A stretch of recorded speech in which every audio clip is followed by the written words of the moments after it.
Welcome to our channel. இன்றைக்கி நம்ம என்ன வீடியோ பார்க்க போகிறோம் அப்படின்னா, இந்த ரெட் கியர்லேருந்து வந்திருக்க கேமிங் மவுஸ் பேடை பற்றி தான் பார்க்க போகிறோம். ஃபஸ்ட் இதோட அன்பாக்சிங் பார்த்துட்டு அதுக்கப்புறம் இதோட ரிவ்யூ பார்ப்போம்.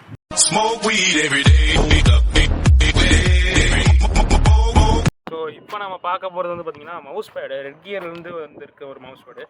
ஸோ இதுதான் பார்த்திங்கன்னா இதோட அமேசான் பேக்கேஜிங். எல்லாமே அமேசான் ஆர்டர் போட்டது தான். ஸோ இதை கிளிப்போம்.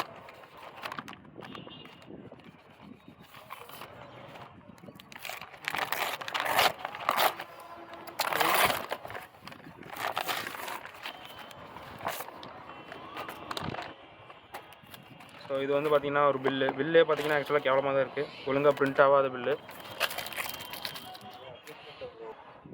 ஆக்சுவலாக இங்கேயும் பார்த்திங்கன்னா ஒரு டேப் இருக்குது. ஆக்சுவலாக பிரிக்காத ப்ராடக்ட் தான்.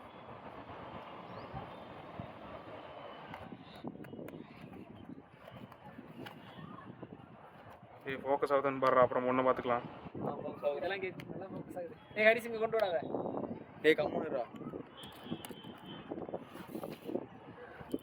ஸோ ஆக்சுவலாக இங்கே வந்து பார்த்தீங்கன்னா இந்த மவுஸ் பேடை வந்து டச் பண்ணி பார்க்குற மாதிரி கொடுத்துருக்காங்க. மேபி நீங்கள் கடையில் வாங்கினா இதை டச் பண்ணி பார்த்து கூட வாங்கிக்கலாம்.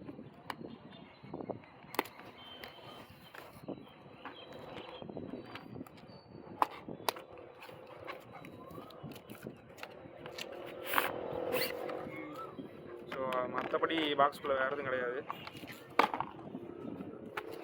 ஸோ உள்ள இந்த ரெட் கியரோட ஸ்டிக்கர் வந்து ஒன்று கொடுத்துருக்காங்க. ஸோ இதை அப்புறமா வச்சுக்கலாம். ஸோ கீழே வந்து பார்த்திங்கன்னா இந்த ரப்பர் ஃபினிஷ் மாதிரி தான் இருக்குது. ஸோ இப்போ நீங்கள் கீழே வச்சிட்டிங்கன்னா எந்த பக்கமும் மூவ் ஆகாது. ஸோ ஒரு சில மவுஸ் பேட் வந்து பார்த்திங்கன்னா நீங்கள் வச்சு இப்படி மவுஸ் பண்ணும்போது மவுஸ் பேடும் சேர்ந்து வரும். இந்த பிரச்சனை இதில் இருக்காது. ஸோ இந்த இடத்துல பார்த்திங்கன்னா ஜி போட்ட மாதிரி ஒரு அனிமேஷன் கொடுத்துட்டு இங்கே ரெட் கியர்னு ஒரு பிராண்ட் போட்டிருக்காங்க. ரொம்ப ஸ்மூத்தாகவே இருக்குது. ஸோ நீங்கள் கேமிங் விளாடும் போதெல்லாம் மவுஸ் பேட் வச்சு விளாண்டிங்கன்னா நல்லாயிருக்கும். ஸோ இவ்வளோ தான் பார்த்திங்கன்னா இந்த மவுஸ் பேடோட அன்பாக்சிங்.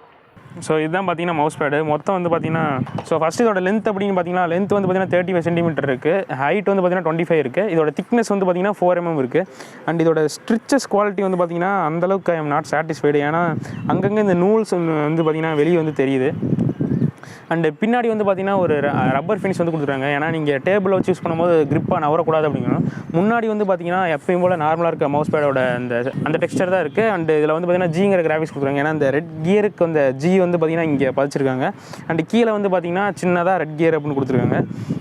இப்போ நீங்கள் நார்மலாக வச்சு யூஸ் பண்ணுறதுக்கும் மவுஸ் பேட் வச்சு யூஸ் பண்ணுறதுக்கும் நிறைய டிஃப்ரென்ஸ் இருக்கும். ஏன்னா இப்போ நீங்கள் ஏதாவது சென்சிட்டிவான ஒர்க்லாம் பண்ணுறீங்க அப்படின்னா அந்த மவுஸ் பேட் வந்து அப்போ தான் உங்களுக்கு வந்து தெரியும் அது எவ்வளோ சென்சிபிளாக இருக்குது அப்படின்னு. ஸோ இதோட ப்ரைஸ் வந்து பார்த்திங்கன்னா ரொம்ப கம்மி தான். ஏன்னா 200 சம்திங் தான் வந்துச்சு. அந்த விலைக்கு கண்டிப்பாக இது வந்து ஒர்த் தான். ஏன்னா லென்த்தாகவும் இருக்குது. மற்ற இந்த ப்ரைஸில் இருக்க மற்ற பேட்ஸ்லாம் வந்து பார்த்திங்கன்னா ரொம்ப கொஞ்சம் இதோட இந்த சைஸ் தான் இருக்கும், பாதி தான் இருக்கும். ஸோ இது சைஸ் வைஸ் பார்த்திங்கன்னா நல்லா தான் இருக்குது. குவாலிட்டி வைஸ்லையும் நல்லா தான் இருக்குது. எக்ஸப்ட் இந்த ஸ்ட்ரிச்சஸ் மட்டும். ஸோ மேபி இந்த யூனிட்டில் மட்டும் கூட இந்த ஸ்ட்ரிச்சஸ் இருக்கலாம். ஏன்னா ஒரே இடத்துல தான் இருக்குது. ஸோ மற்றபடி இந்த கேமிங் மவுஸ் பேட் வந்து ஒர்த்தாக தான் எனக்கு தெரியுது. ஸோ இதோட பை லிங்க் வேணால் கீழே டிஸ்கிரிப்ஷன் கொடுக்குறேன், செக் பண்ணி பாருங்கள். ஸோ இந்த வீடியோ பிடிச்சா லைக் பண்ணி சப்ஸ்கிரைப் பண்ணிக்கோங்க. அப்போ தான் நான் போகிற அடுத்தடுத்த வீடியோ உங்களுக்கு நோட்டிஃபிகேஷன் வரும். அடுத்த வீடியோவில் பார்க்கலாம்.